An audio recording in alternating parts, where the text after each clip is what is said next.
Hi students, welcome back to our classes. अब हम unit 2 के 7th पार्ट पे आ चुके हैं, विच इज स्लो लर्नर्स। ठीक है। स्लो लर्नर्स जब आप वर्ड सुनते हो आपके तभी दिमाग में आ जाता होगा स्लो यानी धीरे, लर्नर्स यानी जो थोड़ा धीरे लर्न करे या धीरे चीजों को समझे। ठीक है। बहुत ही इजी है, छोटा सा टॉपिक है। एक इंसान जिसको यूजुअल चीजों को समझने लर्न करने में एवरेज इंसान की कंपैरेटिवली ज्यादा समय लगता है, या जिसको एक चीज को समझने से पहले मल्टीपल एक्सप्लेनेशन चाहिए, ठीक है, कि बहुत लोग समझाएं, बहुत बार समझाया जाए, उस ऐसे इंसान को हम स्लो लर्नर कहते हैं। आमतौर पे भी देखो, आप लोग कह ही देते हो ना, कितना स्लो है तू, अभी तक नहीं पढ़ा है, अभी तक नहीं खाया। ठीक है। स्लो लर्नर कोई स्पेशल बच्चे नहीं है, बस उनको एक प्रॉब्लम है जिसमें उनको लर्निंग में इशू आता है।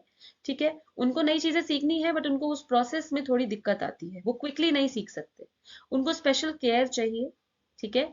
They are the ones who are doing poorly, यानी वो बच्चे स्कूल में उतना अच्छा नहीं कर रहे हैं।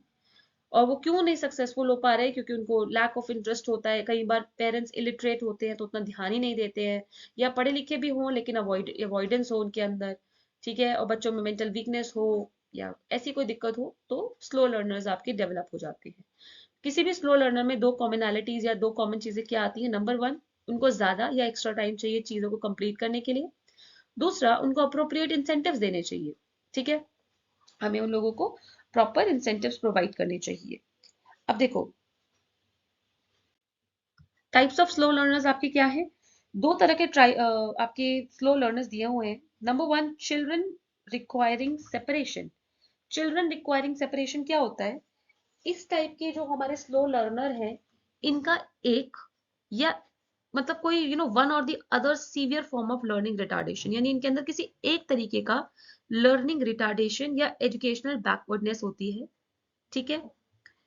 ऐसे जो स्लो लर्नर्स हैं, इनको ज्यादा अटेंशन चाहिए होती है या स्कूलिंग चाहिए होती है सेपरेट स्कूल के अंदर। नेक्स्ट आपका आता है children requiring integrated general setup. इसमें क्या होता है, ये जो बच्चे हैं, they have less severe learning, इनका जो लर्निंग रिटार्डेशन है वो कम सीवियर है, तो उसको हम एक इंटीग्रेटेड सेटअप में भी हम कर सकते हैं, यानी इनके लिए हमें अलग से स्कूल नहीं चाहिए, हम इनको साथ में भी बच्चों के साथ बिठाकर भी इनको केयर करके ठीक कर सकते हैं। ठीक है।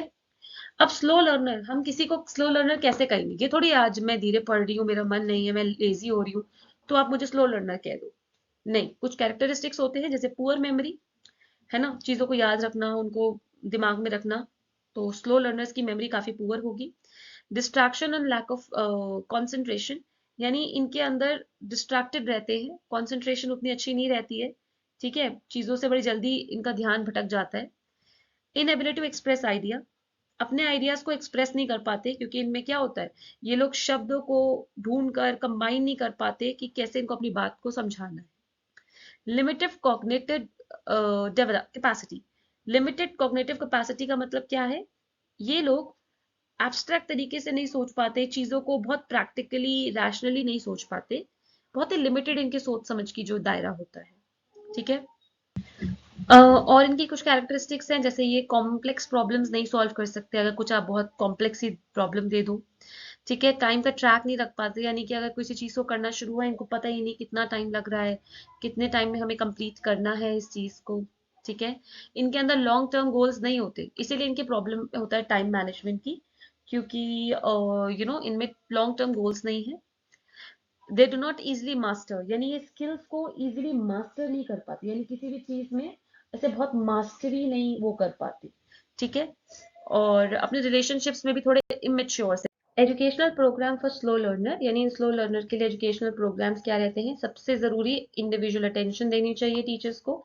ठीक है। इन लोगों को मतलब जो स्लो लर्नर्स हैं, टीचर्स उनको इंडिविजुअल अटेंशन दे, उनके ऊपर ध्यान दे अलग से थोड़ा सा, तो काफी इन बच्चों के अंदर कॉन्फिडेंस बूस्ट होगा।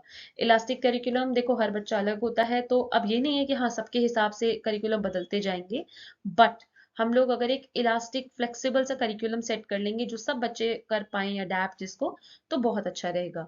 एनवायरनमेंट हेल्दी होना चाहिए। अगर आप बच्चों में बार बार डिफ्रेंशिएट कर रहे हैं, उनको बार बार ताने मार रहे हैं कि आपसे नहीं होगा नहीं होगा, तो एनवायरनमेंट जो है बहुत ही गंदा रहेगा, नेगेटिव रहेगा, और ऐसे में बहुत मुश्किल है कि कोई स्लो लर्नर बच्चा डेवलप हो सके। आपका पीरियोडिकल मेडिकल चेकअप रहना चाहिए। ठीक है। ऐसा नहीं, कभी कभार क्या होता है, किसी फिजिकल अबनॉर्मलिटी की वजह से भी ये स्लो लर्निंग होती है, तो अगर हम चेक नहीं करा रहे हैं, अगर हम बस एक टैग दे दे रहे हैं कि ये तो है ही स्लो लर्नर, तो ये गलत है। ठीक है। हमें प्रॉपर टाइमली जो है चेकअप्स कराने चाहिए मेडिकल इन बच्चों के। फिर इनको मोटिवेट करना चाहिए, ठीक है, हम लोग इनको अच्छे वर्ड्स बोले, इनको साहस दें कि हाँ मतलब ये भी कर सकते हैं, तो फिर ये भी कर पाएंगे। Then development of self confidence, इनके अंदर हम बच्चों के अंदर जो है सेल्फ, क्योंकि ऑलरेडी बहुत ही फेलियर और फ्रस्ट्रेशन की भाषा इनके अंदर भावना होती है, तो अगर हम इनके अंदर कॉन्फिडेंस डेवलप नहीं कराएंगे तो काफी मुश्किल है इनका चीजों को पढ़ पाना, समझ पाना। देन रेमेडियल इंस्ट्रक्शंस, देखो लेसन्स को हमें इतने लंबे लंबे लेसन्स ना रख के शॉर्ट कर देना चाहिए। टीचर की अप्रोच फ्रेंडली रहनी चाहिए। म्यूजिक, आर्ट, इन चीजों पे भी फोकस कराना चाहिए, सिर्फ ये नहीं कि हाँ बस बड़े बड़े क्वेश्चन आंसर्स रटते रहो, ठीक है। Then audio visual visual aids use होने चाहिए, क्योंकि कभी कभार ऐसे पढ़ के रटना हर बच्चे के लिए मुश्किल होता है ना, कुछ स्लो लर्नर्स नहीं कर पाएंगे, लेकिन चीजों को देखेंगे, स्टोरी की तरह समझेंगे तो वो भी याद रख पाएंगे। और रेमेडियल क्लासेस अरेंज होनी चाहिए। देन आपके मेथड ऑफ टीचिंग क्या होनी चाहिए, जैसे ऑडियो वीडियो इंस्ट्रक्शंस हो गए, लर्निंग स्ट्रैटेजीज सिखाई गई, कुछ कंप्यूटर की मदद से बच्चों को इंस्ट्रक्शंस दी, है ना, डेवलप मतलब चीजों का उपयोग किया गया। इस तरीके से हम स्लो लर्नर्स को जो है टैकल कर सकते हैं और उनको भी अच्छे से पढ़ा सकते हैं। सो आई होप आपको समझ में आया होगा। और इसी के बारे में एक प्रॉपर लर्निंग डिसेबिलिटी की पूरी वीडियो बनाई है मैंने, जिस इससे पहले अपलोड हुई थी वो, अगर आपने नहीं देखी है मैं आपको इस वीडियो में एक लिंक दे दूंगी टॉप पे, ठीक है, ताकि आप उसको भी देख लेना। So thank you for watching and keep learning.